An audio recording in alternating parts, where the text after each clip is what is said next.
Hello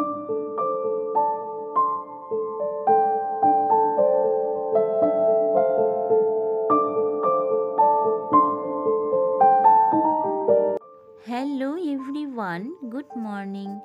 আশা করছি যে যেখান থেকে আমার এই ব্লগটা দেখছেন সবাই খুব ভালো আছেন আর সুস্থ আছেন। আপনাদের আশীর্বাদও আমরা ভালো আছি, সুস্থ আছি। বড়দের প্রণাম আর ছোটদের ভালোবাসা জানিয়ে আবার একটি আপনাদের কাছে নতুন ব্লগ শুরু করছি। আই হোপ এই ব্লগটাও আপনাদের ভালো লাগবে। তাই আমার একটা ছোট্ট অনুরোধ, ব্লগটাকে স্লিপ না করে শেষ পর্যন্ত ব্লগটা দেখার জন্য। তো এখন ঘড়িতে মোটামুটি সকাল 7টার মতন বাজে। তো আজকে এখান থেকেই আপনাদের সাথে নিয়েই আমার এই নতুন ব্লগটা শুরু করলাম। তো গতকাল সারা রাত যা গরম পড়েছিল, আমরা ঠিকঠাক মতন কিন্তু কেউ ঘুমাতে পারিনি। তো মনে হয়েছে সারাটা রাত কখন সকাল হবে, আর সকালে উঠেই আগে স্নানটা সেরে নেব। তো আজকে ঘুম থেকে উঠেই শুধু বাসি কাজগুলো সেরে স্নানটা করে পুজোটা দিয়ে নিলাম। পুজোটা দিয়ে তারপরে একটু ড্রেসিং টেবিলের সামনে দাঁড়িয়ে নিজের একটু স্কিনের যত্ন নিয়ে নিলাম।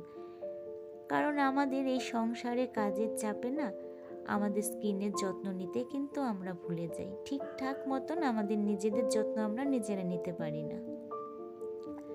তো যাই হোক, তারপরে যে চলে এসেছি কিন্তু আমার রুমে।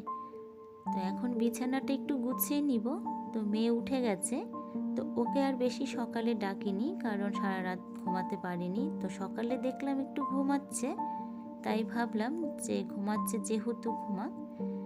তো এখন উঠে গেছে, এই যে বিছানাটা এখন গুছিয়ে নিচ্ছি। আর মশারিটা দেখে চিনতে পারছেন বন্ধুরা, আমার বানানো কিন্তু সেই মশারিটা। তো যাই হোক, তো আজকে না সকাল থেকেই কিন্তু সূর্যের প্রচণ্ড আলো আর গরম কিন্তু ভালোই পড়ছে সকাল থেকেই। তো বিছানার মধ্যে কিন্তু এখনই সূর্যের আলো চলে এসেছে, দেখতে পাচ্ছেন। তো ভাবছি যে আজকে সকাল সকালে ঘরের যে ক্লিনের কাজগুলো আছে সেগুলো সেরে নেব। তো আমার রুমের কিন্তু ক্লিনের কাজ মোটামুটি একদম কমপ্লিট। তো দুটো জানালাই আমি টেনে রেখে দিলাম, কারণ সূর্যের আলোটা একটু কম আসবে। তো বিছানার মধ্যে যদি সূর্যের আলোটা পড়ে না, সারাটা বিছানা একদম গরম হয়ে যায়। তো বিছানাটার মধ্যে তখন আর কিন্তু বসতে ইচ্ছে করে না, এতটা গরম থাকে। ঠান্ডা হতে অনেকটা সময় লাগে। আর পর্দাটা টেনে রেখে দিলে সূর্যের আলোটা অতটা আসে না, তো তো অত আর গরম হয় না। তো দুটোই জানালার পর্দা আমি এইভাবে টেনে রেখে দিই। তো যাই হোক, আমার রুমটা ক্লিন করে তারপরে যে পাশের রুমে চলে এসেছি। তো শোকেসটাকে একটু গুছিয়ে নিলাম, যদিও গোছানোই আছে। তো প্রতিদিনই গুছিয়ে রাখি, তো খুব একটা বেশি কিন্তু নোংরা হয় না। আর মানি প্ল্যান্টটা দেখে ভালো লাগছে না? বেশ সুন্দর কিন্তু ছড়িয়ে গেছে। তো জলটা চেঞ্জ করে তারপরে এই যে চলে এসেছি লিভিং রুমে। আর লিভিং রুমে এসেই দেখুন দুটো ছাটা নিয়ে কিন্তু দাঁড়িয়ে পড়েছি, ঘর ঝাড়ুর ছাটা। এর আগের ব্লগে আমি বলেছিলাম আমার রুমটা যখন ক্লিন করছিলাম যে আমার ঘরের ঝুল ঝাড়ার যে ঝাঁটাটা হয় সেটার অবস্থা খুব একটা বেশি ভালো না। তো অনেক দিনের পুরনো ঝাঁটাটা, তো ঠেকার কাজটা খালি আমি চালাচ্ছিলাম। তো বলছিলাম যে ঘর ঝাড়ার যে ঝাড়ুগুলো বিক্রি করে, তো সেই লোকগুলো যাচ্ছে না বাড়ির সামনে দিয়ে। তো আমার মুখের কথাটা না এমনভাবে লেগেছে, সত্যি আমি ভাবতেও পারিনি। তো যেদিন আমি কথাটা বলেছি তার পরের দিনই ঠিক দেখি এই ঝাড়ুওয়ালা লোকগুলো যাচ্ছে। তো আমি আর সুযোগটা হাতছাড়া করিনি, কারণ ওই পুজোর সময় অপেক্ষায় বসে থাকলে আরও অনেকটা লেট হয়ে যাবে। আর আমার তো ঝুল ঝাঁটার যা অবস্থা, তাই কোনো চিন্তা ভাবনা না করে দুটো আমি ঝাঁটা কিনে নিলাম। তো একটা ছোট আর একটা বড়। তো বেশ ভালোই হয়েছে। ছোটটা যে কিনেছি ওটা টিভি চারোটা ধার যে পরিষ্কার করলাম না, বেশ ভালোই লাগলো কিন্তু। তো যদিও খুব একটা বেশি আমার ঝুল পড়েনি, কারণ 2-1 দিন পর পর আমি ঝুলগুলো ছাড়ি, তো খুব একটা বেশি ঝুল পড়েনি। তো দুটোই আমার কাজের হয়েছে, আর পুজোর আগে মনে হয় না কিনতে হবে। তো যাই হোক, তো এই যে টি টেবিলের যে মানি প্ল্যান্টটা দেখতে পাচ্ছেন, এই মানি প্ল্যান্টের জলটাও আমি চেঞ্জ করে ফেলেছি কিন্তু। আর এটাও কিন্তু বেশ কিন্তু ছড়িয়েছে, দেখুন অনেক কিন্তু নতুন নতুন সুন্দর পাতা গজিয়েছে। তো এই কাজগুলো করতে করতে আমি দুটো কমেন্টে রিপ্লাই দিচ্ছি। দুটো দিদিভাই আমাকে কমেন্ট করেছে, খুব ভালো হয়েছে ভিডিওটা, খুব ভালো লাগলো। তো এইরকম কমেন্টগুলো আসছে। তো ধন্যবাদ দিদিভাইরা, তোমরা যে এত সুন্দর সুন্দর কমেন্ট করো। তো আমি তো বলি যে আমি কিন্তু রোজই তোমাদের কমেন্ট পড়ি, তো বেশ ভালো লাগে।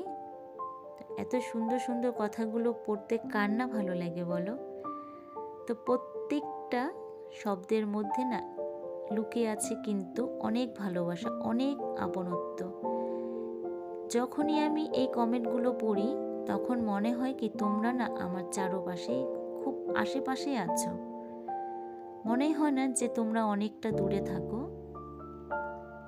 তো যাই হোক, এইরকমভাবে আমাকে ভালোবাসা দিও, আর এইরকমভাবে আমার পাশে থেকো তোমরা। তো খুব ভালো লাগে। তো এই যে দেখো, সমস্ত ঘরে ক্লিনের কাজ কমপ্লিট করে আমার কিন্তু সব ঘরে ক্লিনের কাজ মোটামুটি কমপ্লিট। তারপরে এই যে নিয়ে বসে গেছি সকাল সকালে আনবক্সিং করতে। এই পটগুলো আমি মেসোতে অর্ডার দিয়েছিলাম। তো গতকাল সন্ধে 5:30 কি 6টা হবে এই পটগুলো এসেছে, আর মেয়ে তখনই বলছে আনবক্সিং করবে। তো অনেক বুঝিয়ে সুঝিয়ে ওকে বকা দিয়ে আমি রেখেছি যে আপনাদের সামনে আনবক্সিং করব বলে। তো যাই হোক, তো এই জন্য সমস্ত কাজ কমপ্লিট করে এখন এই যে আনবক্সিং মেয়েই করলো। ও খুব আনবক্সিং করতে ভালোবাসে। তো ভেবেছিলাম কেমন না কেমন আসবে, কিন্তু না, ভালোই এসেছে পটগুলো। তো খুব একটা বেশি খারাপ আসেনি, তো ভাঙাও আসেনি আর টেরা বেঁকাও আসেনি, বা চ্যাপটা যেটাই হোক না কেন কোনোটাই আসেনি। তো 5টে আর কি, 5টাই খুব ভালো এসেছে। তো সব প্রত্যেকটার মধ্যে হুক লাগিয়ে সব আমি রেডি করে রেখে দিলাম। ওগুলো পরে আমি গাছ লাগাবো, তার আগে রান্নাটা কমপ্লিট করব। তো এই যে দেখুন রান্নাঘরে চলে এসেছি। তো যা গরম পড়েছে, তো এই গরমে বেশি একটা লেট করব না রান্না করতে। তো সকাল সকালে রান্নাটা করে ফেলবো, কারণ আমার রান্নাঘরের জানালাটা দিয়ে না যতটা বেলা যায় আর কি, সূর্যের আলোটা একদম আমার উনুনটার মধ্যে পড়ে। আর যেহেতু স্টিলের, তো যখনই সূর্যের আলোটা পড়ে তো চোখে লাগে আলোটা, আর রান্না করতে খুব অসুবিধা হয়। আর গরমটাও কিন্তু তখন প্রচণ্ড লাগে। তাই গরমের দিনে আর কি আমি সকাল সকালে রান্নাটা করে ফেলি, দুপুরের অপেক্ষায় থাকি না। তো খুব কম আর কি দুপুরে রান্নাটা করি। তো এই যে দেখুন আমার কিন্তু পনির ভাজা হয়ে গেছে, আলু ভাজাও হয়ে গেছে। তো দুটো পনির আমি সরিয়ে রাখলাম, তার কারণ ওই ঘর থেকে আওয়াজ দিচ্ছে দুটো পনির ফ্রাই খাবো। তো যখনই পনির রান্না করি তো ওর জন্য এরকম 2-3টে আর কি পনির ফ্রাই করে দিই। ও খেতে ভালোবাসে। চিকেন মটন হলে আগে ওকে কষানোটা দিতে হয়। তো এইরকম একটা কিছু আবদার থাকে। তো যাই হোক, তো আজকে রান্না করব আলু দিয়ে পনির দিয়ে একটু মাখা মাখা একটা ঝোল, আর আম দিয়ে আম ডাল। কারণ যা গরম পড়েছে, এই গরমে না খুব একটা বেশি মাছ মাংস কিন্তু খেতে ইচ্ছে করে না। সব থেকে ভালো এই যে এই আম ডালটা।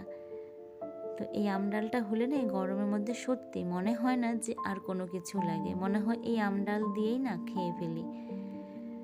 তো যাই হোক, তো মোটামুটি আমার রান্নাটা কিন্তু কমপ্লিট হয়ে গেছে। তো আজকে আর বেশি কিছু করলাম না। তো রান্নাটা হয়ে গেছে, এখন রান্নাঘরটা আমি ক্লিন করে নিচ্ছি।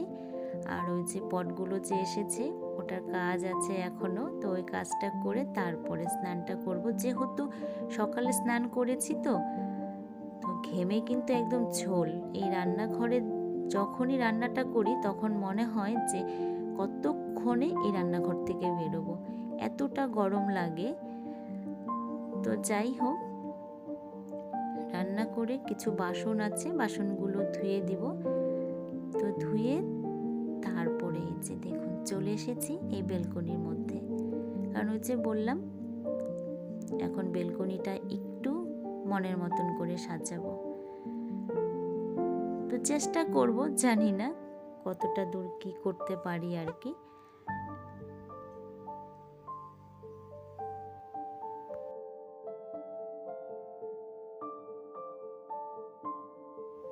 বেলকনির এই গাছটা আর এখানে রাখা যাচ্ছে না, কারণ এই গাছটা এতটা বড় হয়েছে, ছড়িয়ে গেছে।